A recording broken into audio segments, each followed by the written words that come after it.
Welcome, ladies and gentlemen, Wiccans. I'm Tim Nelson with the University Bookstore, where generations of Washingtonians, like myself, have bought their textbooks. The University Bookstore is celebrating its 115th year of being Seattle's premier independent bookstore.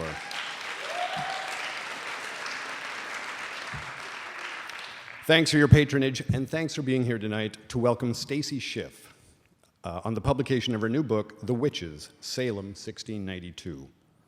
Stacy Schiff lives in New York City and is a notable prize-winning author. Namely, 3 of her books were New York Times notable books, and she has won the Pulitzer Prize, the George Washington Book Prize, the Ambassador Award in American Studies, and the Gilbert Chinard Prize of the Institut Français d'Amérique. That's right.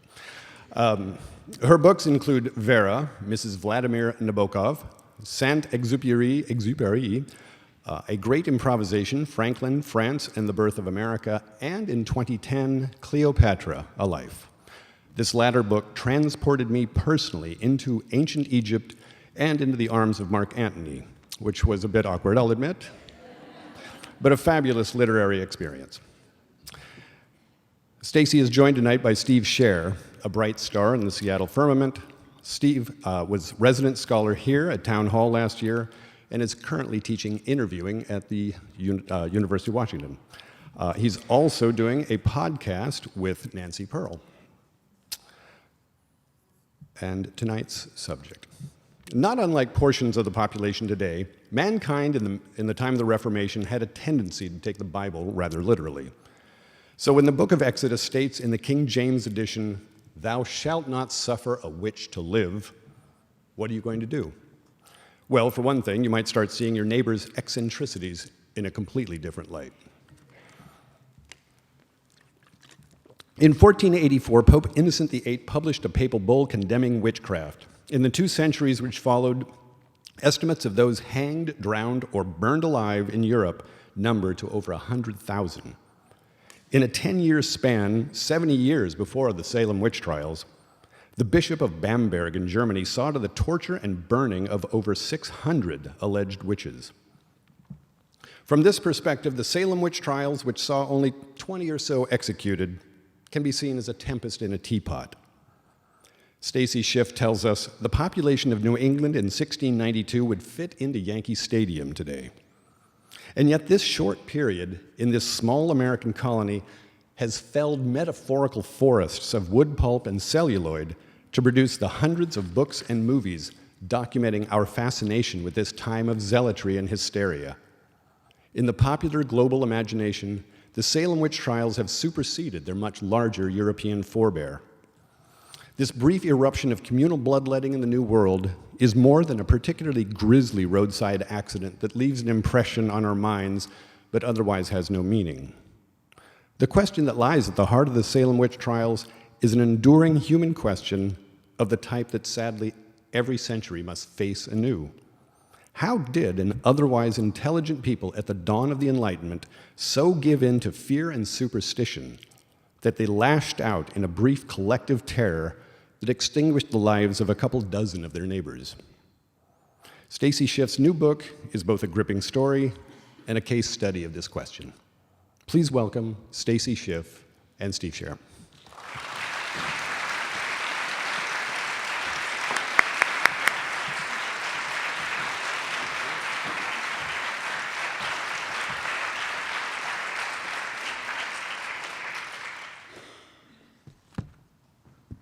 That was a great introduction. Thank you for that again. That was sort of summarized it. 100,000 people. It's a little hard to document, but it's a pretty frightening number. Only 20 in Massachusetts, so that's nothing, right? Yeah, that's nothing. Here's what you wrote at the start. Salem is in part the story of what happens when a set of unanswerable questions meets a set of unquestioned answers.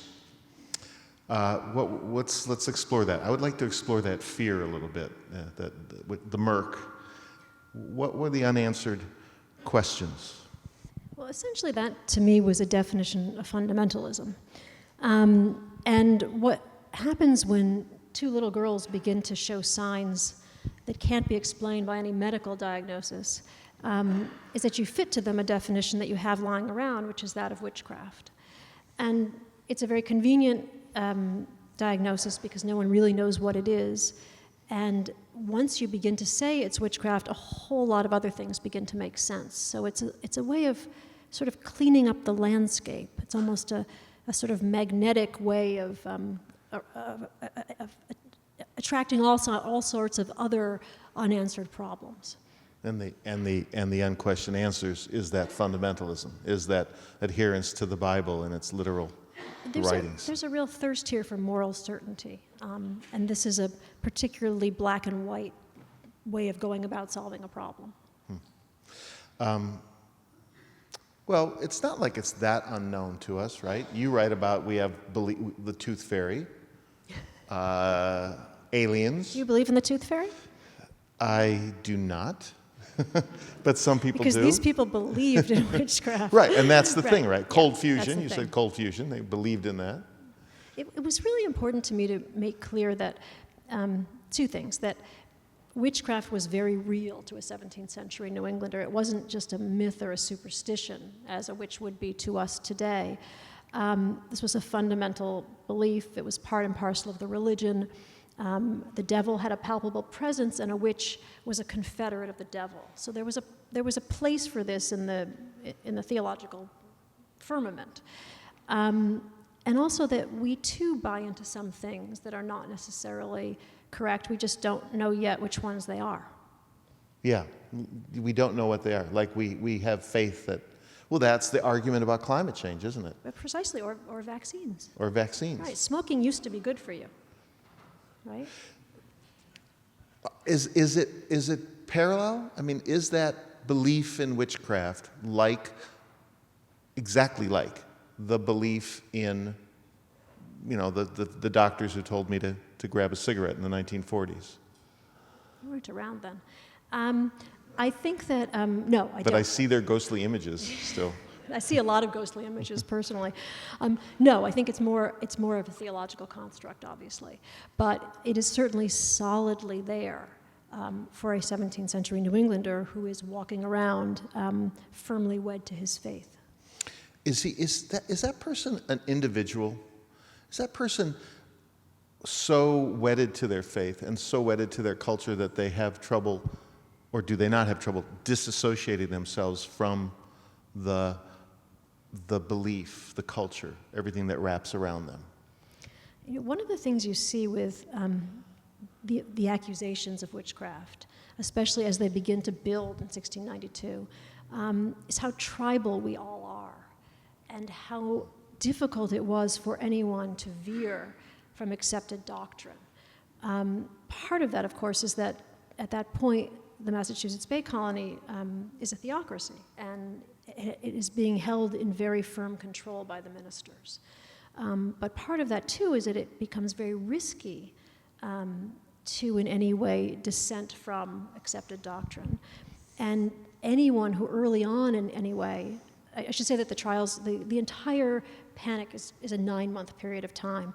And in the first few months, anyone who doubted it or expressed any reservations about how the justices were proceeding was rewarded with a witchcraft accusation. So that was a fairly firm way of keeping everyone in line.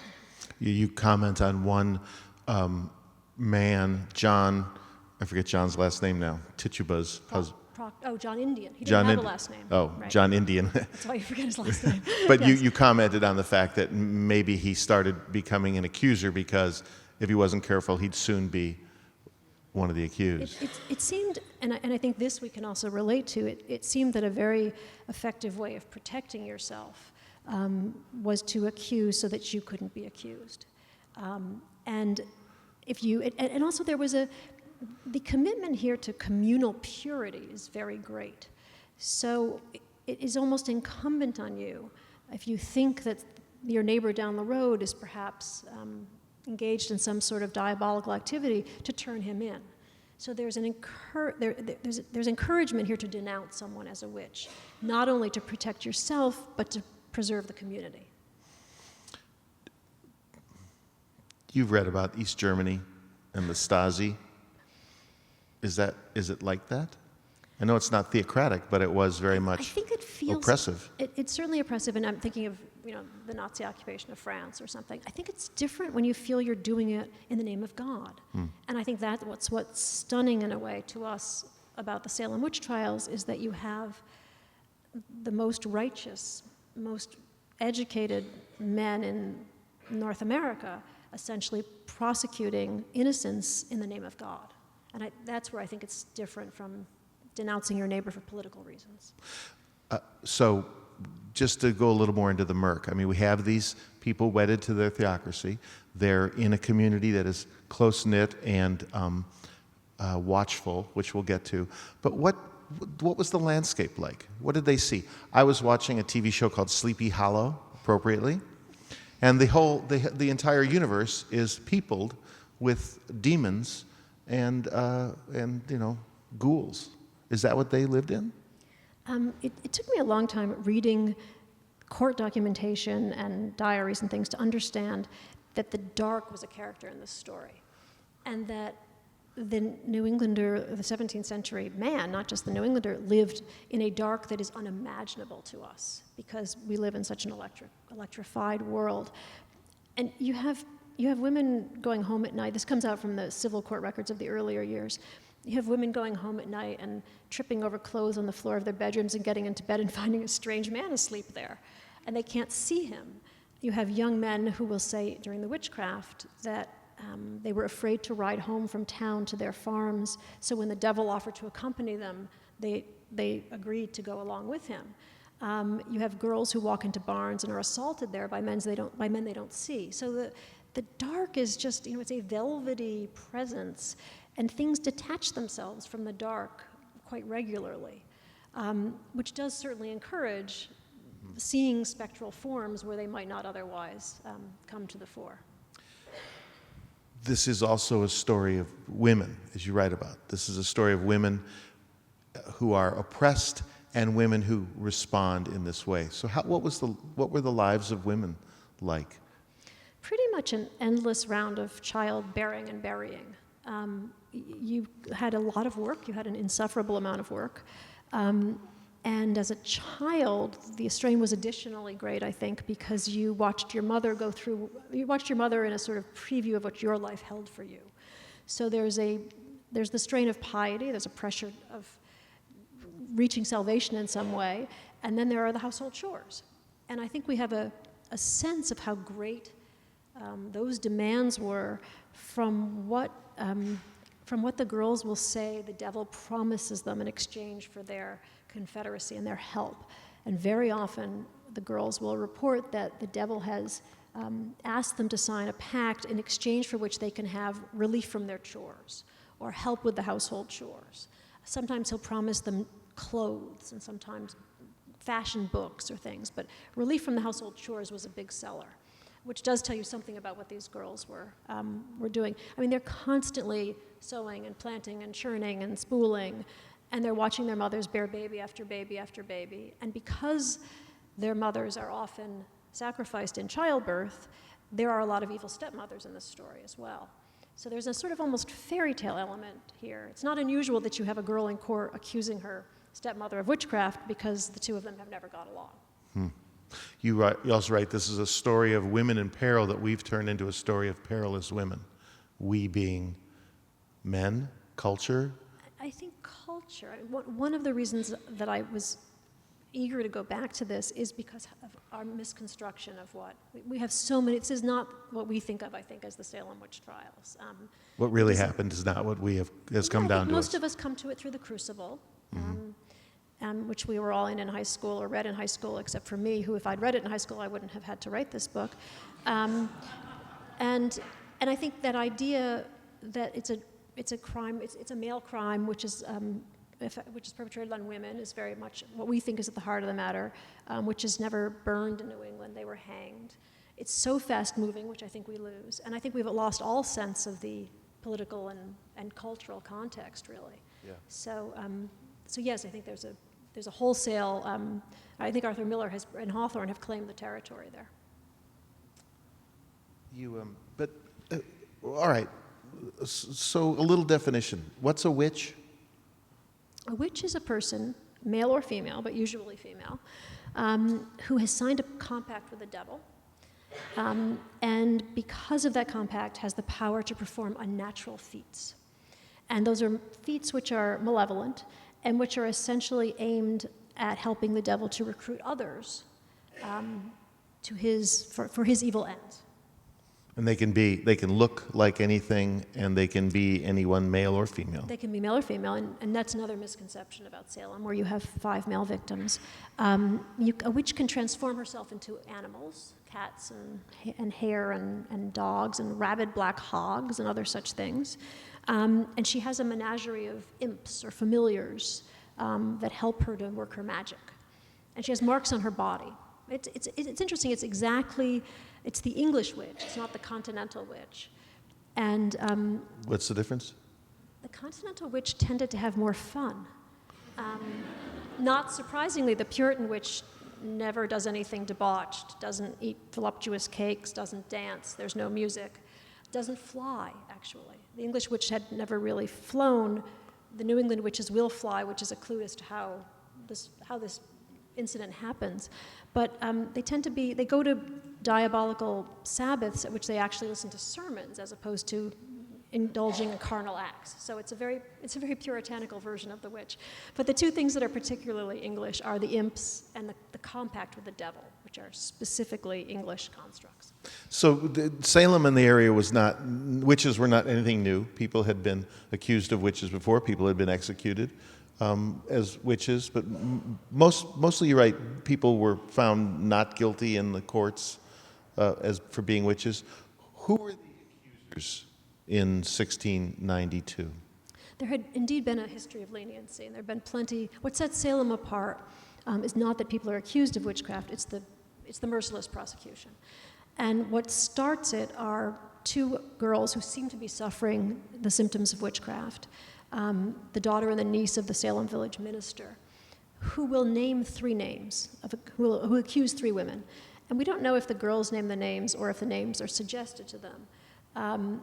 But of those 3 women, one will confess. And that's another thing that I think we take from Arthur Miller. That's Tituba, the Indian slave, whom in Arthur Miller is a sort of voodoo practicing enchantress. But in the real version, in 1692, in the non-fictional version, is important because she confesses to witchcraft. She mentions that there are other witches, there are 9 of them in all. They're engaged in some sort of plot, and some of them are as far away as Boston, and she has flown. And that really sets the entire incident in motion because she has convinced everyone, if someone has confessed, then there is actually witchcraft at work. And from there, things begin to spiral out of control. Well, what are some of the signs that those girls exhibited that showed that they were bewitched? They convulse, and they shriek, and they speak gibberish, and they fall into trances, and they scurry into corners of the room and won't come out, and they lunge into fireplaces, and they fly across rooms. And the other people see that. They see the convulsions. They see the flying into fireplaces. That is seen. That is all seen, absolutely. And it is unremitting. Well, it will stop at some point, but many people observe it. And it goes on even in meeting, which is particularly upsetting. And the shrieking can be heard from quite a distance from the house, so we know that it's pretty dire. I mean, these girls are clearly suffering some kind of anguish that they can't seem to express in words. And they also see witches in the rafters, even if the person is in front of them. They also see them in the rafters. They are pinched, they are bitten, they're pummeled, they're stabbed. They pull pins out of their flesh, exactly. Yeah. And that they actually do that. You had pictures of the pins? There's a picture of the pins in the book. Yeah. We don't know from the record if those are the first 2. Those are almost certainly not the first 2, so to speak, bewitched girls who pull those pins out. But because this will spread, there ultimately are 8 to 10 accusing girls who are thought to be bewitched, who exhibit similar symptoms. And a couple of women, 3 women? And a couple of grown women, exactly, as well. And among them, they name all the names. So a little bit about them. You note that 1/3 of the children in the Northeast during that era lived elsewhere than their homes as servants or apprentices. So what was their status in these homes and these girls in the culture? The Puritans had this habit that has never really been adequately explained of sending the young adults to live elsewhere, and it was called binding out. And the idea was that they would learn better manners elsewhere. Anyone who has an adolescent child might think this a good idea, in fact. And those children are often servants in the houses to which they are sent. Servants and the boys were apprentices, the girls were servants, which leaves them a little bit stranded in a household where they are not always safe. There's an enormous amount of sexual abuse on the court record of young servants by their masters and by other servants in the household, where they don't really know the rules and where they have to fend for themselves. And a great proportion of these girls were in that position. They're often also orphans and refugees because there had been a very traumatic Indian war. So even those who are not necessarily servants do not always have biological fathers around. So there's an element of vulnerability here. And the father is very important in their lives. Okay, so sorry. Thank Oh, you. sorry. Yeah, it's good. It's a good thing you did that. No, it was completely appropriate. Or though you might be bewitched, I'm not sure. Thank you. Father was important. That was an important figure for them. And if the father was gone, that was a bit of loss for them. There's a wonderful later case, because the witchcraft doesn't end with 1692, of a bewitched girl in 1693 who's having a conversation with a devil whom only she can see. And she's saying to him, basically, stop telling me I'm fatherless. I know I'm fatherless, so what?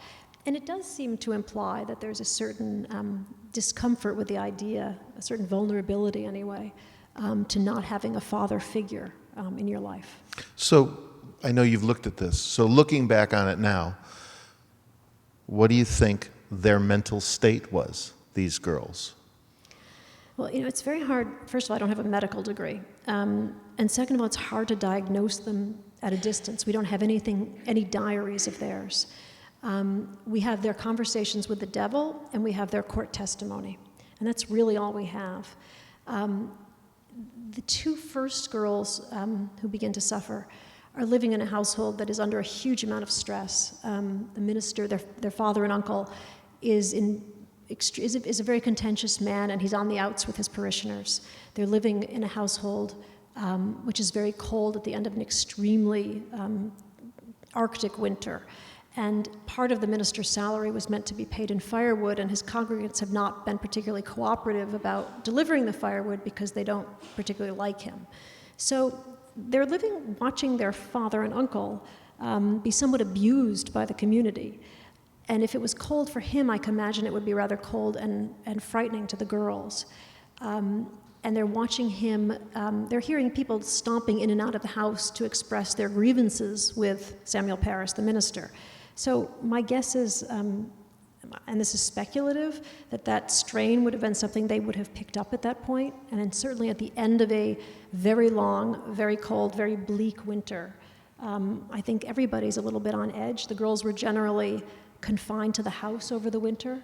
And there's very little, there's a lot of visual monotony. There's no stimulation at this point, which, and this is again very speculative, we know can lead to a sort of hallucinating because there's nothing, everything is so very bleak and very undistinguished.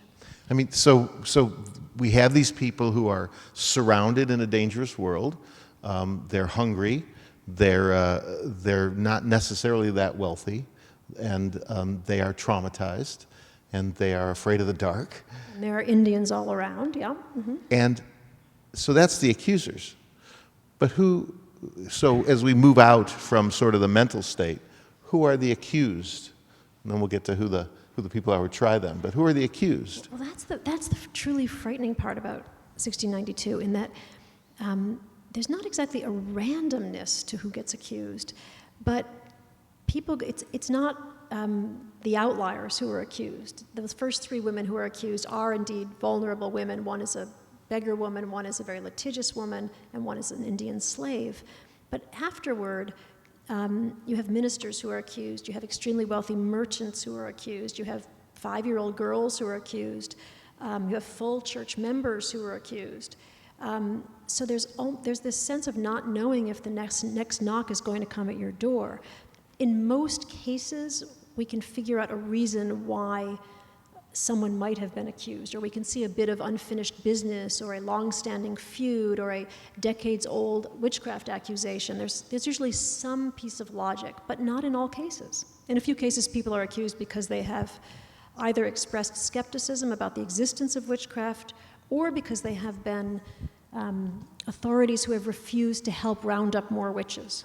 So there's some score settling, but it's not all score settling. Not visible to our eyes in any case. One of the things that's interesting when you work on a book like this is you realize that local gossip can be very difficult to document. So, I knew more about international relations when I worked on Cleopatra than I could tell with what one family felt about their next door neighbor, because that's not written down. Right, you say that the motivations in that court are, the actual working motivations in that court among people are not discernible to the 21st century eye or mind, perhaps. This is an incredibly litigious society. The early New Englanders spent an enormous amount of time suing his neighbors. With great, I must say, with enormous merriment sometimes, but they're often and for the tiniest reason in court. So there's a lot of unfinished business and free-floating grievance, and my cow was always in your peas, and your fence was never high enough, and the boundaries are very ill-defined. So the boundary runs from the second tree to the left to the red elm to the rock, and that's very hard to enforce. So trespass, both physical trespass and other kinds, spiritual trespass, are really big issues here. Where did they hold their hearings? What was the building like where they held their initial hearings in Salem town? They held the hearings in a meeting house, which is very small and very ill-lit, in fact. So on numbers of occasions, the suspect had actually to be taken outside to be properly identified because there was so little light in the room. And you have people sitting almost on top of each other because, of course, a witchcraft hearing is something no one cared to miss. And throngs of people were in the room, and everyone terrified. But you have accusers and accused almost on top of each other, is the way it's been described to us by a minister who was in the room, with everyone afraid that whatever that person had, it might be contagious. And this particular minister said you could almost see the hairs raised on the back of the neck in fear that you might be sitting next to someone who was practicing witchcraft. So everyone's piled in together. The justices are in the front of the room where the communion table would have been, and the defendant is directly in front of the justices with the afflicted girls just at his or her side in the room. And of course, their behavior is so dire and extraordinary that it seems undeniable that there is witchcraft being practiced. Yeah, their behavior, all these girls and these women, their behavior is before us, but there's no evidence, nothing you write, that says they worked in consort, that they talked somewhere else about how they should act, so they were feeding off each other in this frenzy? There are certain moments where it would seem as if maybe there's collusion among the girls. Every once in a while they use precisely the same words to condemn someone. Now, of course, those words may have been dictated to them by an adult. And occasionally there'll be a little bit of stage direction, like one of the girls will say, look, so-and-so will now levitate, and that person would seem to levitate. So there's a little bit of directing here. But the power of suggestion seems to play a big role, too, in that at one point, one of the girls, for example, will say she sees a bluebird melt into the suspect. There are a lot of animals and a lot of color in this story. And at that moment, many people in the room who are not bewitched will swear they saw a moth flutter by. So there's a lot of, it's the opposite of seeing is believing. There's a lot of believing, and so that you therefore see something. And everything has portent. Everything means something. Yeah, and that's a problem when you work on the witchcraft, and that everything in your life suddenly seems to be not a coincidence, but preordained. Yeah. Like I knew I was going to be here tonight. Right. Well, they believed that, right? Yes. The Puritans believed that when they're born, their life is already laid out, and they have no way to escape their fate. And moreover, that any calamity is a verdict. And therefore that this is part of the reason that the witchcraft is fostered by the ministry, that the arrival of these diabolical agents is a sign of, first of all, the second coming being imminent, and second of all, that New Englanders are the chosen people, and that this has been sent to them specifically as almost a reward, as a badge of honor for their piety. It reaffirms their belief that they are the chosen people. That they are exceptional. Yeah. The idea that witchcraft was a part of this time frame, I thought, well, how can this be happening in the Age of Enlightenment? But then you write that the Boyle, Hobbs, Newton were practicing alchemy, believed in these forces at the same time they were developing science. There's almost a crossover there where the two periods seem to overlap. Where the belief in witchcraft has, even in the old world, has still not entirely died. New England is at this point a generation or two behind England. English prosecutions, Scottish prosecutions have pretty much shuddered to a halt at this point. That news has not really made it to New England yet, partly because the ministry has made sure that any skeptical literature does not penetrate Boston Harbor. So they're prosecuting using evidence that was no longer basically viable evidence in England. But yes, this is still a moment where most people believe in witchcraft, and for the years following the witchcraft, even after 1692, there will be the belief that they perhaps have executed innocents, but they have also probably let guilty witches go free. And that's a problem. I mean, that weighs on them. I think what begins to weigh on them afterwards, and we can get to this, is the guilt. But yes, there is a sense, certainly afterwards for years still, that witchcraft is a perfectly undeniable phenomenon. So there is a political aspect to this. There is a larger political aspect. Who specifically benefits from this trial and this hysteria? To compress it as much as possible, in 1689, the colonists had, in an extraordinary coup, got rid of their royal governor and sent him back to England. It's a sort of dress rehearsal for the American Revolution. And for the next 3 years, they have no settled government. They are, as someone says, between government and no government. And it's very chaotic. And they're living, and this too contributes to the level of anxiety in the air, they're living not knowing how England is going to respond to this. They're waiting for their charter to be restored, and they don't know if their original rights will be restored to them, if Anglicanism will be imposed on them, who they're going to get as a governor. Rumors are flying fast and furious. The new charter and the new governor will arrive in May of 1692, which is when the witchcraft court is essentially established. At that point, the authorities and the ministers, who have all participated in this earlier coup, which the ministers in fact had instigated, are in very close contact. It's really hand in glove. And it behooves them, because they have this fledgling administration, which they have fought very hard for, not to upset the apple cart.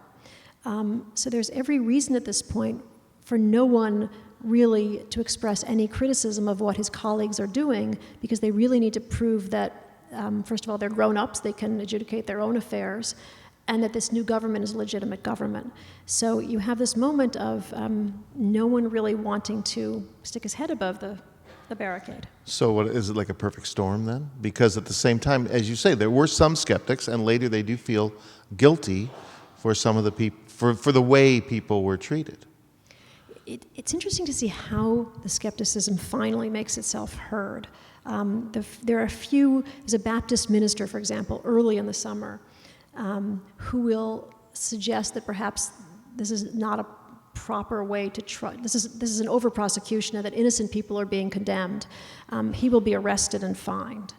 After that, nobody seems to speak up for quite a while. And only in the fall, when things begin to really just snowball out of control, do people very tentatively and anonymously begin to weigh in and to suggest that perhaps this is not being fairly prosecuted and that innocents are being convicted. This is when people are starting to be executed? This is after the executions. Afterwards. Afterwards, yeah. So I was thinking about 9/11, of course. I wonder why. Yeah, of course. So we are not immune to hysteria.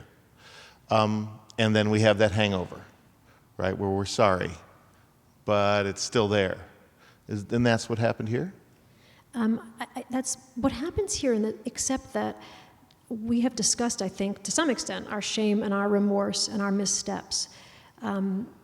After the trials, after the witch court is shut down, there's an astonishing silence, and I think the way to explain it is that essentially at that moment, the only innocent people in the colony are the ones who have hanged.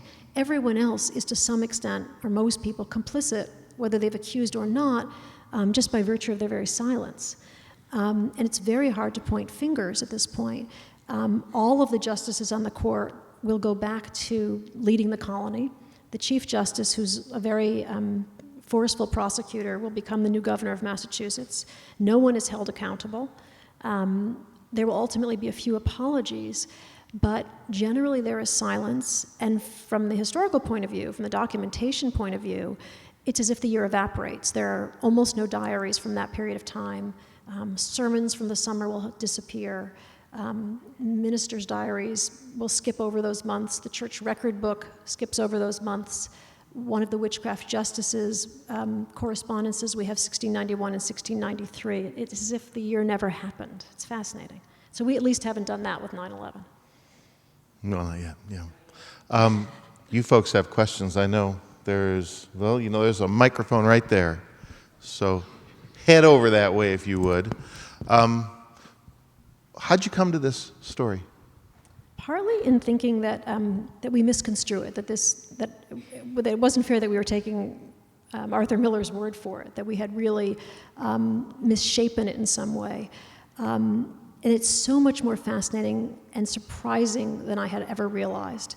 And partly because you have women running the show, which is such... You have women running the show. You have women running the show, and you have teenage girls basically running the show. And only afterward did someone point out to me that during the 5 years I've been working on this book, I was living with a teenage girl, which may have had something to do with it.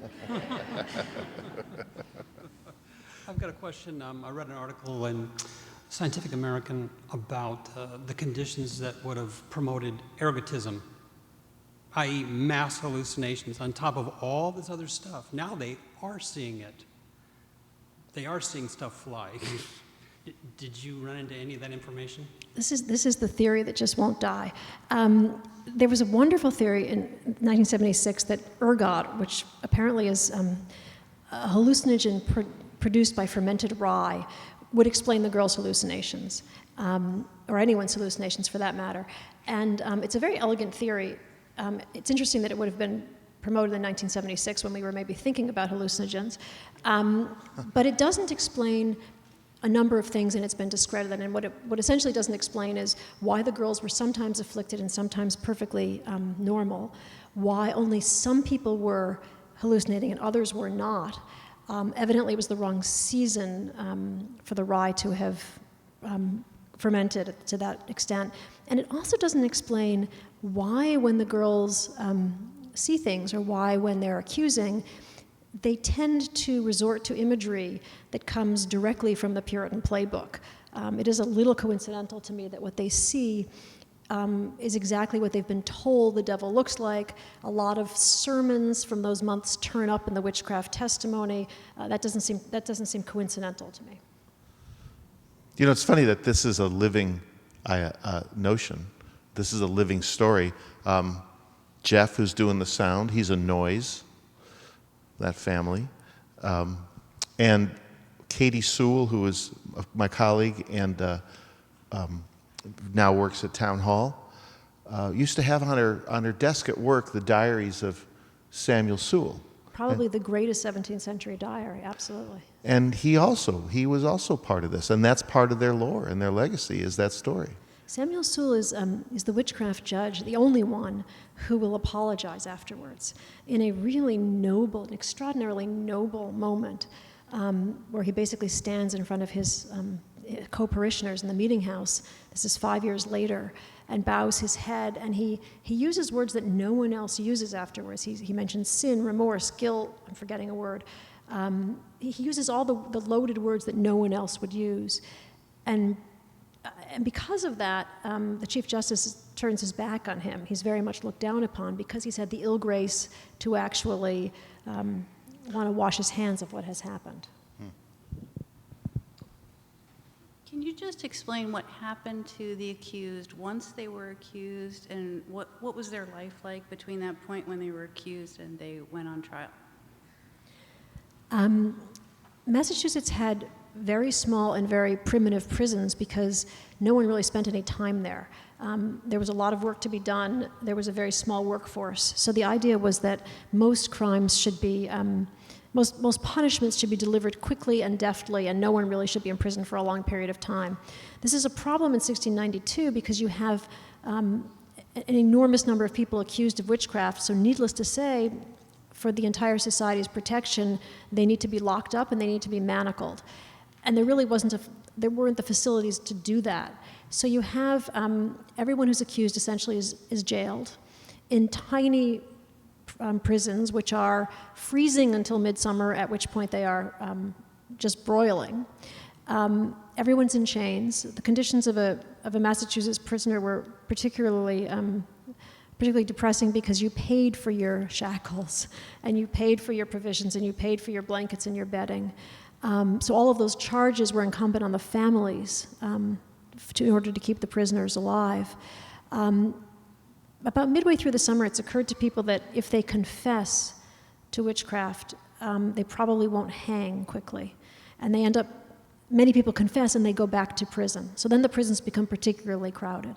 So you have the prisons of the colony are essentially bursting at this point with accused witches. And that is one of the reasons, it seems, why someone had to figure out what to do in terms of the trials, because the situation has grown completely out of hand. And they have the trials, and people are executed. Indeed, the prisons remain filled until the court is shut down, at which point they are slowly emptied. Can you talk a little about your process and exactly really what brought you to this subject? You touched on it earlier. Excuse me. And then when you realized that there were so few diaries and documents from that time, were you daunted at all? How did you sort of overcome the lack of actual primary source material that could answer a lot of your questions? Yeah, I still haven't completely come to terms with that. It did not occur to me when I started that there were no newspapers yet in Massachusetts. That came as kind of a shock. It did occur to me that while Massachusetts was engaged in this delusion, the other colonies were probably looking at it with some degree of, surprise, if not bemusement, and also that these New Englanders, who are at most 3 generations removed from their families in England, would probably have been writing back or corresponding with families abroad. So I assumed there were going to be documents, very helpful documents, to put things in perspective, both in other colonial archives and in the UK. It turns out there's next to nothing. I still haven't consoled myself for that part.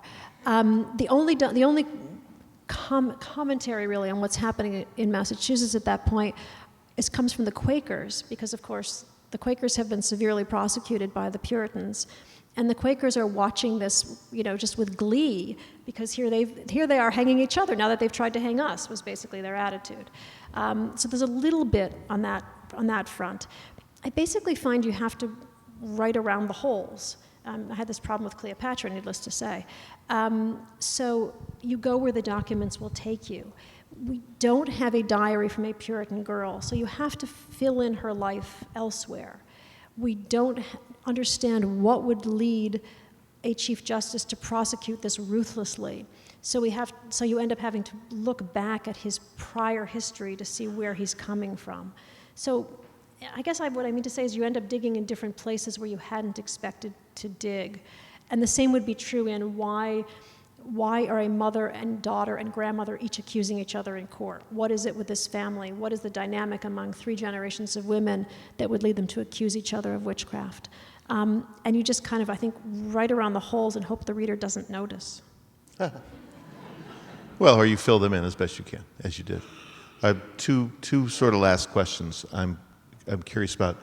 1692, this generation of Puritans. 1776, this area leads the way in revolution. What is their connection culturally? When you read the accounts of the 1689 coup, it's extraordinary. It's as if 1776 is happening already. And there's a wonderful moment where the royal governor, the one who's overthrown, is speaking with the Salem town senior minister. And he's trying to get the minister to say all the land in Massachusetts belongs to the king. And the minister is basically saying, well, we bought it ourselves from the Native Americans, it belongs to us. And the governor says basically, either you are subjects or you are rebels. I mean, it's just amazing. It all sounds like it's the American Revolution happening already. That sense of defiance that you have here with the crown is the same sense of defiance that you will see later. And that sense of exceptionalism. I mean, the objections against the British governor are that same litany of objections that you will see later. It's not just that we don't feel like paying taxes, it's that we've created this world and we'd essentially like to administer it ourselves. The city on the hill, literally. Yeah, they believe that. Absolutely. Also, you in A Clockwork Orange, Alex at one point says, a little bit of toll chalking and crafting, it's just youth having a go at old age. And is that what was going on in some way? There's an amazing generational turning of the tables here. And when I say people are being able to finally alleviate grievances and end long-time feuds, I certainly do mean intergenerational ones. And I'm thinking in particular of one of my favorites, 14-year-old Abigail Hobbs, who's kind of the local bad girl. She's this kind of shameless hussy from Topsfield. And the first thing she does is to walk into court and confess and name her stepmother and her father and say that they are both witches. And she's been the bane of their existence. She's been very difficult to control. It's very difficult to believe that she's not just getting revenge on her parents. And she also was the first person to point her finger at the minister who will hang. So she takes the whole thing sort of one step farther from anyone else. And you wrote, we don't get many unruly women in our histories. And there are many unruly women in this history. But what's your takeaway from that? Because in the end, they pay the price for being unruly. They pay the price, but at least, this is a terrible thing to say, at least they're not forgotten. Right? I mean, they've been able to speak out. Their defiance has put them on the map in some way. It's the submissive ones whom we don't really hear about. And interestingly here, the women who hang, the people who hang, tend to be the defiant ones, tend to be the ones who would not give the court what they wanted, remained insistent on their innocence, and the ones who are a little bit more cowed by authority and a little bit more willing to play along are the ones who will survive. Is that also your takeaway from this whole story and this incident? I think my takeaway on this whole story is that it's really important to stand up for what's right when people around you are maybe doing what's wrong, but that's a very different takeaway. Yeah. Well, it's especially hard when you don't know what's wrong because your whole culture tells you this is the right thing. And when you might be accused of something that's very wrong if you do so, exactly. Yeah. All right, Stacy Schiff, I'm changing your name. Stacy Schiff is going to sign some books. Thank you all. Thank you.